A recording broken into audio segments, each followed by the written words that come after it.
Hi! நாளைக்கு தைப்பூசங்கிறதுனால காலையிலேயே cleaning work start பண்ணியாச்சு. பாப்பாக்கு சிம்பிளா சாப்பாடு செஞ்சு குடுத்து அவங்கள அனுப்பி விட்டாச்சு. அதுக்கப்புறம் ஃபுல்லாவே எனக்கு கிளீனிங் ஒர்க்ல தான் போணுச்சு டேவே. எனக்கு ரொம்ப இந்த 1 மாசமாவே எனக்கு திருப்தியா சாமி கும்பிட்ட மாரி ஃபீலே இல்ல. எனக்கு அப்படியே ப்ராப்பரா ஃபுல்லா கிளீன் பண்ணா தாங்க அப்ப சாமி கும்பிட்ட மாதிரி ஒரு திருப்தியே இருக்கு. வெள்ளிக்கிழமை வீடு தொடச்சு விளக்கெல்லாம் ஏத்துனேன். எனக்கு என்னமோ அந்த ஒரு ஃபுல்ஃபில்லே ஆகல. சரி நம்ம சுத்தம் பண்ணி விட்டுருவோம். டீப் கிளீன் பண்ணியே சாமி கும்பிட்டுறலாம்ன்னு சொல்லிட்டு ஃபுல்லா கிளீன் பண்ணிட்டு இருந்தேன். மதியானத்துக்கு நேத்து வச்ச மட்டன் குழம்பே பேலன்ஸ் இருந்துச்சு. அதனால முட்டை மாஸ் மட்டும் பண்ணிட்டேன். அந்த தோசைக்கல்ல அப்படியே மசாலா போட்டு பெரட்டி சாப்பிடும்போது அவ்ளோ டேஸ்ட்டா இருக்கும்.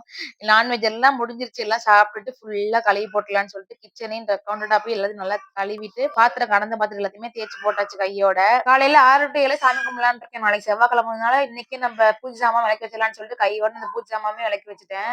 வீட்ல உள்ள எல்லா பொருளையுமே அப்பப்ப தொடச்சிருவேன். ஆனா, அந்த மிக்ஸி ஜார் மட்டும் அப்பப்ப நான் தொடக்கணும்னு நெனப்பேன். ஆனா மறந்தே போயிரும். சரி இன்னைக்கு கையோட இதையும் கழுவி வச்சிடலாம்னு சொல்லிட்டு ஒரேடியா அதையும் நல்லா கழுவிட்டு வெயில்ல காய வச்சாச்சு. அதுக்கப்புறம் தான் குளிச்சுட்டு வந்து சாமி சாமாவே விளக்கி வச்சேன். இன்னும் பேலன்ஸ் இருக்க ஒர்க் வீடு பூரா மாப் போட்டுடணும். மாப் போட்டுட்டு அப்புறம் சாமி போட்டோலாம் எடுத்து தொடச்சுட்டு பொட்டு வைக்கணும்னு நெனச்சிட்டு இருக்கேன். அதுக்கு இவங்கலாம் எடுத்து தூங்க வச்சுட்டு தான் பண்ணணும். நீங்க நாளைக்கு எத்தன மணிக்கு சாமி கும்படலாம்னு இருக்கீங்கன்னு மறக்காம கமெண்ட்ல சொல்லுங்க. அவ்வளவுதான் எனக்கு ஒரு வழியா எல்லா வேலையும் முடிஞ்சுச்சு. நாளைக்கு பாக்கலாம்.